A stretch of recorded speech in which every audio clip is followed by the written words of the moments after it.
আসসালামু আলাইকুম রহমতুল্লাহি ওয়াবারাকাতুহ।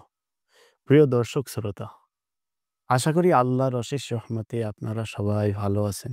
প্রিয় দর্শক, আল্লাহ সুবহানাহু তাআলা কিন্তু কোরআনের ভিতরে বলেছে, ওয়া আকিমুস সালাতা ওয়া আতুজ যাকাত, তোমরা নামাজ কায়েম করো এবং যাকাত প্রদান করো। তার মানে যাকাত দিতে বলছে, যাকাত গ্রহণ করতে বলে নাই আল্লাহ। কোরআনের ভিতরে যত জায়গায় আল্লাহ সুবহানাহু তাআলা যাকাতের কথা বলেছে, তত জায়গায় আল্লাহ সুবহানাহু তাআলা বলেছে, তোমরা যাকাত দাও, যাকাত প্রদান করো। কোনো জায়গায় বলে নাই যে তোমরা যাকাত গ্রহণ করো বা যাকাত নেও। তার মানে প্রিয় দর্শক শ্রোতা, আমরা বুঝতে পারতেছি যে যাকাত যদি দিতে হয়, অবশ্যই ধন সম্পদ, টাকা পয়সা, আর্থিক এগুলো প্রয়োজন। কারণ ধন সম্পদের উপরেই যাকাত ফরজ হয়। এজন্য আল্লাহর আইন হলো যাকাত দেওয়া। তার মানে অবশ্যই ধন সম্পদের প্রয়োজন হবে। এজন্য অনেকে ভাবে যে টাকা পয়সা প্রয়োজন নেই বা ধন সম্পদ প্রয়োজন নেই। দুনিয়ায় টাকা পয়সা দিয়ে কি করব? এটা সম্পূর্ণ ভুল ধারণা। কারণ আল্লাহ সুবহানাহু তাআলা তাহলে যাকাত কেন দিতে বলল? যাকাত তো মুসলিমদের জন্য ফরজ। অন্য কোনো ধর্মের উপরে তো ফরজ না। তো সেক্ষেত্রে আমরা যদি বলি টাকা প্রয়োজন নেই, টাকা দিয়ে কি করব? দুনিয়ায় কষ্ট করার জায়গা, তাহলে কিন্তু কথাটা ভুল বা ধারণাটা আমাদের ভুল।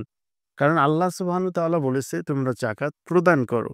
তা আমরা বুঝতেছি সেক্ষেত্রে অবশ্যই আমাদের টাকার প্রয়োজন। এজন্য প্রিয় দর্শক, আল্লাহ সুবহানাহু তাআলা বলছে যে, আমার কাছে তোমরা চাও, আমার কাছে যদি চাইতে পারো আমি রব্বুল আলামিন তোমাদের আশা আকাঙ্খা পূরণ করে দিব। তোমাদের আর্থিক অভাব দূর করে দিব। দারিদ্রতা থেকে মুক্তি করে দিব। তো আল্লাহর অসংখ্য গুণবাচক নাম রয়েছে, যার ভিতরে ৯৯ টা নাম প্রকাশিত আমরা জানি। তো এই ৯৯ টার এমন একটি নাম আছে, সিফাতি গুণবাচক একটি নাম, যেই নাম বলে আল্লাহকে যদি আপনি ডাকতে পারেন পাগলের মতো, ইনশাআল্লাহ আপনি বিশ্বের সেরা ধনীও হয়ে যেতে পারেন। ইয়াকিন আর বিশ্বাসের সাথে যদি আপনি এই নামটা শুধু জপতে থাকেন, উঠতে, বসতে, খাইতে, লইতে সবসময় যখন আপনার মনে পড়বে, তখনই আপনি আল্লাহর এই নামটা জপুন। প্রিয় দর্শক, নামটা হলো ইয়া রাজ্জাকু, ইয়া রাজ্জাকু, ইয়া রাজ্জাকু, ইয়া রাজ্জাকু। এরকম করে আপনি সবসময় জপতে থাকবেন। যখনই মনে পড়বে তখনই আপনি জপতে থাকবেন। আপনি শুধুই জপতে থাকুন, ইয়া রাজ্জাকু। এর অর্থ হলো, হে রিজিক দাতা, হে দারিদ্রতা থেকে মুক্তিদাতা। এরকম যখন আল্লাহ সুবহানাহু তাআলার কাছে আপনি এই নামটা জপতে থাকবেন, ইনশাআল্লাহ আপনাকে অবশ্যই আল্লাহ সুবহানাহু তাআলা ধনী করে দিবে, অবশ্যই ধনী করে দিবে। আপনি এই নামটা শুধুই জপতে থাকবেন, সবসময় জপতে থাকবেন।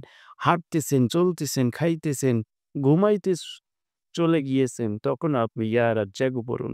পবিত্র জায়গায় যত জায়গায় থাকবেন, শুধু টয়লেট ছাড়া আপনি সব জায়গায় ইয়া রাজ্জাকু পড়বেন। ইনশাআল্লাহ আপনার মনের আশা পূরণ হয়ে যাবে। আপনি পৃথিবীর সেরা ধনীও হয়ে যেতে পারেন ইনশাআল্লাহ।